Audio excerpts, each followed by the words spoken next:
അല്ല, ഞാൻ പറയട്ടാ, ഈ മുതൽ ഇങ്ങനെ പറഞ്ഞെങ്കിലും പോവുകയൊന്നുമില്ല, ഈ കൊച്ചു പോയിട്ടൊന്നുമില്ല, ചുമ്മാ പറഞ്ഞ് ഉണ്ടാക്കുന്നതാണ് ഭർത്താവ്. അതിനാണ് ചെയ്യുന്നത്, മനസ്സിലായ? ചുമ്മാ പറഞ്ഞ് ഉണ്ടാക്കുന്നതാണ്. അല്ല, അവൻ നല്ല ഇതായിരുന്നു, അവനാണ് കാരണം. അവൻ കാരണമാണ് ഇപ്പൊ നമ്മൾ ഇത്രയും ഇതായി പോയത്. അങ്ങനെ ഇപ്പൊ അങ്ങനെ അത് ഇങ്ങനെ അങ്ങനെ സംസാരിച്ച് അവൻ വിളിച്ചോണ്ടിരിക്കണം അമ്മേനെ. അമ്മ പറഞ്ഞ് നമ്മൾ മനസ്സിലാക്കി കൊടുത്തു. Welcome back to Visal media. ഞാൻ ഫക്രുദ്ദീൻ പന്താവ്.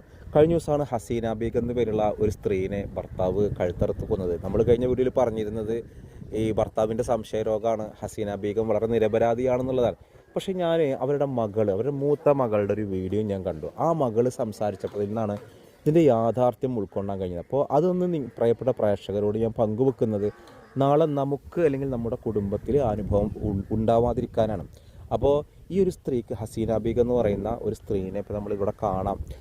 ആ കൃത്യം നടന്നൊരു വീടാണ് നമ്മൾ ഈ കാണുന്നത്. ആ ഒരു സ്ത്രീനെ എന്ത് ചെയ്തു, ഭർത്താവ് സുരേഷ് കൊന്നത് മകൾ കാണുകയാണ്. മകളാണ് പോലീസിനെ അറിയിക്കുന്നത്. അപ്പോൾ ഇതിൻ്റെ ഒരു കാരണം എല്ലാവരും പറഞ്ഞത്, ഇന്ന് പോലും 24 വാർത്ത വന്നത് ഭർത്താവിൻ്റെ സംശയരോഗമാണ്, സുരേഷിൻ്റെ സംശയരോഗമാണ് ഇതിനൊക്കെ കാരണം. അപ്പോൾ എന്തുണ്ടെങ്കിലും ഈ സംശയരോഗത്തിനെ കുറ്റപ്പെടുത്തുന്നതിൻ്റെ യാഥാർത്ഥ്യം കൂടി തിരിച്ചറിയണ്ടേ? ആ വീട്ടിൽ ഈ സംഭവം കണ്ട മകൾ പറഞ്ഞൊരു കാര്യമാണ് ഞാൻ പങ്കുവെക്കുന്നത്. മകൾ പറഞ്ഞൊരു പോയിൻ്റ്, ഈ ഉമ്മ ഹസീന ബീഗത്തിന് വേറൊരു യുവാവുമായിട്ട് ബന്ധമുണ്ടായിരുന്നു.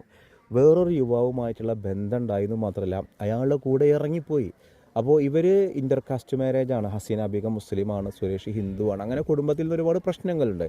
ഈ ഒരു പെൺകുട്ടി പ്രണയിച്ചന്ന് ഇറങ്ങിപ്പോയതാണ്. 18 വയസ്സാകുമ്പോൾ സ്വാഭാവികമായിട്ടും പല ആളുകൾക്കും അത് ഉൾക്കൊള്ളാൻ കഴിയില്ല. പക്ഷേ ഈ 4 മക്കളായി, 2 മക്കൾ പ്രായപൂർത്തിയായ മക്കളാണ്, 2 മക്കൾ പ്രായപൂർത്തിയാവാത്ത ചെറിയ കുട്ടികളാണ്. ഒരുപാട് പ്രശ്നങ്ങൾക്ക് ഇവർക്കിടയിലുണ്ട്. പ്രശ്നം ഇതാണ്, അവസാനം ഈ ഒരു സ്ത്രീക്ക് ഈ ഒരു ബന്ധം ഉണ്ടായി. അപ്പോൾ ഇങ്ങനെ ഒരു സുഹൃത്ത് ബന്ധം ഒരിക്കലും ആവശ്യമില്ലാത്തതായിരുന്നു. ആ ബന്ധം ഉണ്ടായിട്ട് ഈ പെണ്ണ് ഇറങ്ങിപ്പോയിട്ട് ഒന്നൊന്നര ആഴ്ച കഴിഞ്ഞാണ് ഈ സ്ത്രീ തിരിച്ചു വരുന്നത്. അപ്പോൾ ആ ഒരു സംഭവം ഈ ഒരു സുരേഷിനെ വല്ലാതുള്ളത്. കാല് പിടിച്ച് പറഞ്ഞിട്ടും ഈ ഭാര്യ കേട്ടില്ല എന്നാണ് പറയണത്. അങ്ങനെ പോലീസിൽ പരാതി കൊടുത്തു, പോലീസിനോട് വിഷയങ്ങൾ പറഞ്ഞു. ഇയാളങ്ങനെ ജീവൻ ഒടുക്കാൻ ശ്രമിച്ചു, ഹോസ്പിറ്റലിലായി. അവസാനം ഈ ഭാര്യ പല സംസാരങ്ങളൊക്കെ നടത്തി തിരിച്ചു വന്നിട്ട് സ്റ്റേഷനിൽ പറഞ്ഞു, കേസും കാര്യങ്ങളൊന്നും വേണ്ട, 4 മക്കളുള്ളതല്ലേ, ഒന്നിച്ച് ജീവിക്കുക. ഇതൊക്കെ ഈ മകൾ പറയുന്ന കേട്ടോ. അങ്ങനെ ആ അമ്മയും അച്ഛനും ഒന്ന് ജീവിക്കാൻ തുടങ്ങി. അന്ന് വീണ്ടും ഈ ഒരു കാമുകൻ്റെ വീട്ടിൽ നിന്ന് തിരിച്ചു വന്ന അമ്മ മകളോട് സംസാരിക്കാൻ പോലും തയ്യാറായില്ല. ആ മകൾ പോലും ഈ അമ്മനെ സപ്പോർട്ട് ചെയ്യുന്നില്ല. ഇതിനെല്ലാം കാരണം ആ ഒരു കാമുകനായ ചങ്ങാതിയാണ്. അയാൾ ഒരാളുടെ ഭാര്യയോട് പ്രണയം നടിച്ചിട്ട് ആ കുടുംബം, ആ അച്ഛനെയും അമ്മനെയും ഇല്ലാതാക്കിയത് ആ കാമുകനല്ലേ. അയാൾക്കെതിരെ എന്താ നടപടി എടുക്കാത്തതെന്നാണ് ആ മകൾ ചോദിക്കുന്നത്. അയാൾക്കെതിരെ ഒരു നടപടിയില്ല. അയാൾക്കെതിരെ പരാതി എഴുതി കൊടുത്തിട്ട് ആ പരാതിയിൽ നിന്ന് പോലും അവരെ പേര് ഒഴിവാക്കി എന്നുള്ളതാണ്.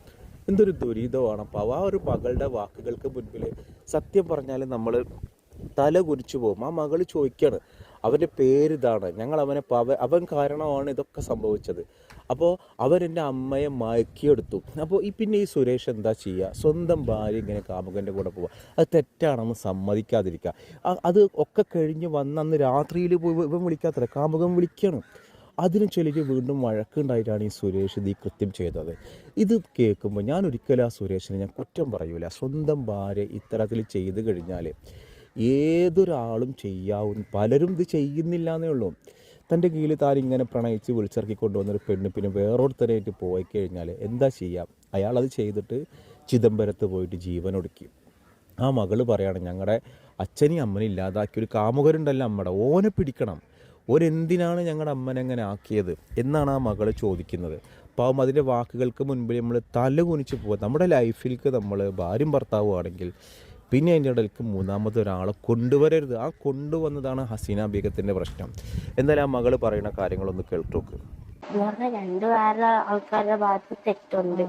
അത് നമ്മൾ തെറ്റൊന്നും ഇല്ലാന്ന് പറയണില്ല, ഒരാളെ ഭാഗത്ത് കുറ്റം പറയണില്ല. നമ്മൾ 2 ആളെ ഭാഗത്തും തെറ്റുണ്ട്. ഒരാളൊന്ന് താന്ന് നിന്നായിരുന്നു, അച്ഛൻ കാല് പിടിക്കുന്ന അവസ്ഥയിൽ വരെ നിന്ന്. പിന്നെ അച്ഛൻ കാല് പിടിക്കുന്ന അവസ്ഥ വരെ നിന്നിട്ട് പോലും അമ്മ വാശിക്ക് തന്നെ നിന്നു. അമ്മയും പിന്നെ 2-ാം തീയതി ആയപ്പോഴേക്കും ഇളയവനും ഒട്ടുമയം കുഴഞ്ഞു. അവന് വയ്യാത്തോണ്ട് അവനെ അഷ്ടി കൊണ്ടുപോകാൻ അച്ഛൻ സംസാരിച്ചു. അപ്പൊ നീ ആരടാ അങ്ങനെയാണ് ഇങ്ങനെയാണ് മറിച്ചത്, ഞാൻ വലിയ കൂടെ പോവാ, അവനോട് കിളപ്പോ, അങ്ങനെയാണ് മറിച്ചത്. അമ്മ പറയണതൊക്കെ കേട്ടപ്പോൾ നമ്മൾ ഞെട്ടിപ്പോയി. എൻ്റെ മൂത്തവരാണെങ്കിൽ ഇത് കേട്ടിട്ട് അവൻ വൈകിട്ട് വന്നാണ് സംസാരിച്ചത് എൻ്റെ അടുത്ത്. ഞാൻ ഒട്ടും പ്രതീക്ഷിച്ചില്ല അമ്മ ഇങ്ങനെയൊക്കെ മാറുമെന്ന്, അവൻ്റെ കൂടെ പോയപ്പോൾ ഇങ്ങനെയൊക്കെ മാറുമെന്ന് ഒട്ടും പ്രതീക്ഷിച്ചില്ല. ഇങ്ങനെയൊക്കെ അവൻ പറഞ്ഞ് മനസ്സ് മാറ്റിച്ചു എന്നുള്ള ഇത് നമ്മളമ്മ നമുക്കറിയാമല്ലോ, ഇത്രയും വർഷം നമുക്കറിയാമായിരുന്നല്ലോ എൻ്റെ നമ്മളമ്മയെ. പെട്ടെന്ന് ഒരാഴ്ച കൊണ്ട് അവൻ മാറ്റിച്ചെന്ന് പറഞ്ഞ അവൻ നല്ല ഇതായിരുന്നു. അവനാണ് കാരണം. അവൻ കാരണമാണ് ഇപ്പൊ നമ്മൾ ഇത്രയും ഇതായി പോയത്. അങ്ങനെ ഇപ്പൊ അങ്ങനെ അത് ഇങ്ങനെ അങ്ങനെ സംസാരിച്ച് അവൻ വിളിച്ചോണ്ടിരിക്കണം അമ്മേനെ. അമ്മ പറഞ്ഞ് നമ്മൾ മനസ്സിലാക്കി കൊടുത്തു. ഇങ്ങടുത്ത് പറഞ്ഞ് മനസ്സിലാക്കി, ഇങ്ങടുത്ത് പറഞ്ഞു കൊടുത്ത്, അമ്മ അത് മുന്നിൽ വെച്ച് സംസാരിക്കല്ലെന്ന് പറഞ്ഞ് നമ്മൾ മനസ്സിലാക്കി കൊടുത്തു. കുറെ മനസ്സിലാക്കി കൊടുത്തു. മോള് പരാതി കൊടുത്തിരുന്നോ? പിന്നെ ഇപ്പോ ഈ സംഭവം നടന്നതിന് ശേഷം, ഈ കൊലപാതകം നടന്നതിന് ശേഷം ആ പരാതി നമ്മളത് പോലീസ് സ്റ്റേഷനിൽ വിളിച്ചോണ്ട് പോയപ്പോഴും അവര് നമ്മുടെ അടുത്ത് ചോദിച്ച് നമ്മൾ ഈ നമുക്ക് അറിയാന്നുള്ള ആളെ പേര് എല്ലാരെയും ചോദിച്ച് അവിടെ എഴുതി വെച്ച് എല്ലാം എഴുതിയായിരുന്നു നമ്മൾ ശരിയാണെന്നൊക്കെ പറഞ്ഞു. പക്ഷെ ആ ആളിന്റെ പേരോ അതിന്റെ ആളോ ആരോ ഒന്നും പറഞ്ഞില്ല. അച്ഛൻ ചെയ്തു, അമ്മ ഇങ്ങനെ ഇറങ്ങിപ്പോയി. അവന്റെ ഒരു പേരേ വന്നിട്ടില്ല, അവന്റെ ഒരു പേരും വന്നിട്ടില്ല. പോലീസുകാർ തന്നെയാണോ എഴുതിയത്? പോലീസുകാരാണ്, പോലീസിലെ അവിടുത്തെ ആളാണ്. നമ്മളൊക്കെ ഒന്ന് ചോദിച്ച് അവരാണ് എഴുതിയത്. അവര് നമ്മളെ വായിപ്പിച്ച് കേൾപ്പിച്ചതാണ്. ഇന്ന ആളെ പേര് പറഞ്ഞ് എല്ലാം മനസ്സിലാക്കി എല്ലാം ചെയ്ത് കൊടുത്തത്. ഇത് അവിടെ പേരല്ല ഫ്രണ്ടെന്ന് പറഞ്ഞാണ് എഴുതി. പേര് നമ്മൾ വ്യക്തമായിട്ട് പറഞ്ഞു കൊടുത്തതാണ്. ഹരി എന്ന് പറയുന്ന ആളാണെന്ന് പറഞ്ഞ് വ്യക്തമായിട്ട് പറഞ്ഞു കൊടുത്തതാണ്. ഞാൻ പറഞ്ഞ് മനസ്സിലാക്കി കൊടുത്ത് എല്ലാം ചെയ്ത് അവരെ എഴുതി തെറ്റിദ്ധരിച്ച് അവരെല്ലാം തെറ്റിപ്പോയെല്ലാം എല്ലാം കറക്റ്റാക്കി എഴുതി എല്ലാം നമ്മളൊന്ന് വാങ്ങിച്ച് എഴുതി ഒപ്പിട്ട് വാങ്ങിച്ച് അവിടെ വെച്ചിട്ടാണ് നമ്മൾ നേരെ നേരെ വന്നിട്ട് നമുക്ക് ടെൻഷനായിരുന്നു. അച്ഛൻ്റെ കാര്യത്തിൽ നമുക്കറിയാം എന്ന് പറഞ്ഞാൽ അമ്മ പോയി കഴിഞ്ഞാൽ അച്ഛൻ കാണില്ല നമുക്ക് നല്ല ഉറപ്പുണ്ട്. എന്ന് പറഞ്ഞാൽ അച്ഛൻ്റെ സ്വഭാവം നമുക്കറിയാമെന്നുള്ളതുകൊണ്ട് നമുക്കറിയാം. അങ്ങനെ ഞാൻ ഇവിടെ എല്ലാവരുടെ അടുത്ത് പറഞ്ഞു, അച്ഛൻ ജീവനോടെ കാണുമെന്ന് എനിക്ക് ഉറപ്പില്ല എന്ന് പറഞ്ഞു. എന്നിട്ട് ഞാൻ എനിക്ക് എന്നാലും അച്ഛൻ ചിലപ്പം ഉണ്ടെങ്കിൽ വന്ന് മതിയെന്ന് പറഞ്ഞുകൊണ്ടാണ് ഇരുന്നത്. ഇന്നലെ ആരും എൻ്റെ അടുത്ത് പറഞ്ഞില്ല അച്ഛൻ പോയെന്നൊന്നും ആരും പറഞ്ഞില്ല. ഇന്നലെ രാത്രി ഞാൻ ന്യൂസ് എടുത്ത് നോക്കിയപ്പോഴാണ് കാണുന്നത് അച്ഛൻ പോയത്. ആരും എന്നൊക്കെ പറഞ്ഞില്ല. ഞാൻ പറഞ്ഞപ്പോ എല്ലാരും ഞാൻ ചോദിച്ചു, എല്ലാരും എൻ്റെ അടുത്ത് നിറച്ചച്ഛൻ ചോദിച്ചു. അപ്പൊ പറഞ്ഞു, നിങ്ങൾ ഈ അമ്മയുടെ അതിൽ നിൽക്കായിരുന്നില്ലേ, അതുകൊണ്ട് നമ്മൾ പറഞ്ഞില്ല എന്ന് പറഞ്ഞു. ഇങ്ങനെ ഒരു ദിവസം നിങ്ങൾ സന്തോഷമായിട്ട് ഇരിക്കട്ടെ എന്ന് വിചാരിച്ചിട്ടാണെന്ന് പറഞ്ഞു. അത് പറഞ്ഞപ്പോഴും ഞാൻ പേടിച്ച് അച്ഛനെങ്കിലും ഉണ്ടായിരുന്നെങ്കിലും വിചാരിച്ചത്. ഇവ ഒറ്റൊരുത്താൻ കാരണമാണ് എൻ്റെ അച്ഛനും അമ്മയും പോയത്. ഞാൻ ഇനിയിപ്പൊ എന്ത് ചെയ്യണമെന്ന് ചോദിച്ചാൽ എന്റെ അനിയത്തിനെ നോക്കാൻ എന്തായാലും ഹോസ്റ്റലിൽ നിർത്താൻ താല്പര്യം ഇല്ല. ആരെയും കൂടെ പോയി നിൽക്കണമെന്നില്ല. നമുക്കൊരു വീടുണ്ട്, ആ വീട്ടിൽ നിൽക്കും. ഉമ്മി നോക്കിക്കോളും. ഉമ്മി മാത്രമല്ല അച്ഛന്റെ കുടുംബത്തിൽ എല്ലാരും നോക്കിക്കോളും എന്ന് പറഞ്ഞിട്ടുണ്ട്. അതുകൊണ്ട് പിന്നെ ഇവനെ വെറുതെ വിടാൻ നമുക്ക് പറ്റില്ല. ഇവൻ കാരണമാണ് എൻ്റെ അച്ഛനും അമ്മയും പോയത്.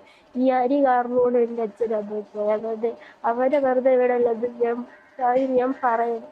പോലീസ് സ്റ്റേഷനിൽ വിളിച്ച് പറയാതെ പോലീസ് ആൾക്കാരൊന്നും വിളിച്ചിട്ടുമില്ല, ഒന്നും ചോദിക്കാറില്ല.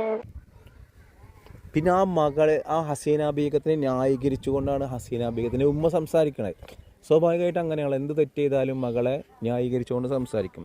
അപ്പോൾ ഹസീന ബീഗത്തിൻ്റെ ഉമ്മ സംസാരിക്കുന്നത്, എൻ്റെ മകൾക്ക് പ്രശ്നങ്ങളൊന്നുമില്ല, അവളെ എപ്പോഴും അവളുടെ ഭർത്താവ് മദ്യപിച്ച് തല്ലുകൂടുന്ന സാഹചര്യം എങ്ങനെ ഉണ്ടാവുന്നത്? ഇതാണ് അവസ്ഥ. ഈ ഒരു സംശയരോഗം ഉണ്ടാക്കണതല്ല, ഇയാതി പ്രവർത്തനം ചെയ്തിട്ട് വേറെ ബന്ധങ്ങളുണ്ടായിട്ട് ഒടുവിൽ സംശയരോഗമായിട്ട് മാറുന്നതാണ്. നമ്മൾ നമ്മുടെ ലൈഫിൽ ഒരിക്കലും എന്ത് ചെയ്യരുത്, ഒരു സുഹൃത്തിനെ ഈ രീതിയിൽ കൊണ്ടുവരരുത്. അല്ലെങ്കിൽ ആ ഉമ്മ പറയുന്ന കാര്യങ്ങളൊന്ന് കേട്ടോക്ക്. ഞാൻ പറയട്ടാ, ഈ മുതലിൽ ഇങ്ങനെ പറഞ്ഞെങ്കിലും പോവുന്നില്ല, ഈ കൊച്ചു പോയിട്ടൊന്നുമില്ല, ചുമ്മാ പറഞ്ഞ് ഉണ്ടാക്കുന്നതാണ് ഭർത്താവ്. അതിനാണ് ചെയ്യുന്നത്, മനസ്സിലായ? ചുമ്മാ പറഞ്ഞ് ഉണ്ടാക്കുന്നതാണ്, അല്ലാതെ ഒന്നും പറഞ്ഞിട്ടൊന്നുമില്ല. ചുമ്മാ പറയുകയും ചെയ്യും. ഇങ്ങോട്ട് ഇറങ്ങിയാൽ കുറ്റം, അങ്ങോട്ട് ഇറങ്ങിയാൽ കുറ്റം, എല്ലാത്തിനും കുറ്റമുണ്ട്. മുറ്റം തന്നെ തൂക്കം ഇറങ്ങത്തില്ല. ഇവര് സ്നേഹിച്ച് വിവാഹം കഴിച്ചവരാണല്ലോ. നമ്മൾ ആദ്യ ദിവസം ഇവിടെ വന്നപ്പോൾ ചില ബന്ധുക്കൾ പറയുന്നുണ്ടായിരുന്നു, നിങ്ങൾ ആരുമായിട്ടൊരു കണക്ഷനും ഉണ്ടായിരുന്നില്ല ഈ കുടുംബത്തിനെന്ന്. കണക്ഷൻ ഇല്ലാതെയാണ് 16 വർഷം വരെ നമ്മൾ ഈ 4 കുട്ടികളെ വളർത്തിയത്. 16 വർഷം നിങ്ങൾക്കൊപ്പമായിരുന്നു അവരുണ്ടായിരുന്നത്. 16 വർഷം നമ്മൾ പോകണം. ഇപ്പോഴും 3 വർഷമായുള്ള അങ്ങോട്ട് നീങ്ങിയത്. ഇങ്ങോട്ട് വരികയാണ് ഞാൻ. എന്തൊരു കൊണ്ട് കൊടുക്കുക എടുക്കാനും വരും. പിള്ളേരെ 4 കുട്ടികൾ വളർത്തുന്നത്. ഒരു മൊബൈൽ എന്തൊരു കിട്ടും ഒരു പറഞ്ഞു നോക്കി. ഒരു മൊബൈലിൽ എന്തരാണ് കിട്ടണം. എൻ്റെ ഫോട്ടോ കാണിക്കില്ലേ മക്കളെ. പിന്നെ അതായി വഴക്ക്. അപ്പോൾ ഞാനൊന്ന് ചോദിക്കുന്നൊരു ചോദ്യം, ഈ ഒരു വിഷയവുമായിട്ട് സബ്ജക്റ്റുമായിട്ട് ഞാൻ റിലേറ്റഡ് ആയൊരു വിഷയമാണ്. ഇത്തരത്തിൽ ഒരു ഭാര്യയും ഭർത്താവിനിടയിൽ ഒരു നല്ല സൗഹൃദ ബന്ധം, വേറെ പ്രശ്നങ്ങളൊന്നുമില്ല, നല്ലതാണെങ്കിലും ഒരു സുഹൃത്ത് ബന്ധം ഉണ്ടാക്കുന്നതിനെ കുറിച്ച് എന്താണ് നിങ്ങളുടെ അഭിപ്രായം? എൻ്റെ അഭിപ്രായം, നല്ല സുഹൃത്ത് ബന്ധമാണെങ്കിലും ഭാര്യ അറിയാതെ ഭർത്താവ് അറിയാതെ ഉണ്ടാക്കുന്നത് ശരിയല്ല എന്നുള്ളതാണ്. കാരണം അത് അപകടത്തിലേക്ക് ക്ഷണിച്ചു വരുത്തും. അപ്പോൾ എന്താണെങ്കിലും നിങ്ങളുടെ അഭിപ്രായം എന്താണ്? ഇങ്ങനെ ഭാര്യയോ ഭർത്താവും ഭാര്യ അറിയാതെ ഒരു സുഹൃത്ത് ബന്ധം വളർത്തിക്കൊണ്ടുവരുന്നതിനോട് എന്താണ് നിങ്ങളുടെ അഭിപ്രായം? താഴെ ഒന്ന് കമൻറ്റ് ചെയ്യുക. അതോടൊപ്പം നമ്മൾ ആ പാവ മക്കൾക്ക് വേണ്ടി പ്രാർത്ഥിക്കുക. പാവ കുട്ടികളുടെ അവസ്ഥ, 4 മക്കൾ, അച്ഛനും പോയി അമ്മയും പോയി, കുടുംബ ബന്ധം ഈ പ്രണയവും ഈ സൗഹൃദവും കാമുകനുമായിട്ട് നടന്നു കഴിഞ്ഞാൽ ഒടുവിൽ സംഭവിക്കുന്ന ഒരു ദുരന്തം ഇങ്ങനെയായിരിക്കും.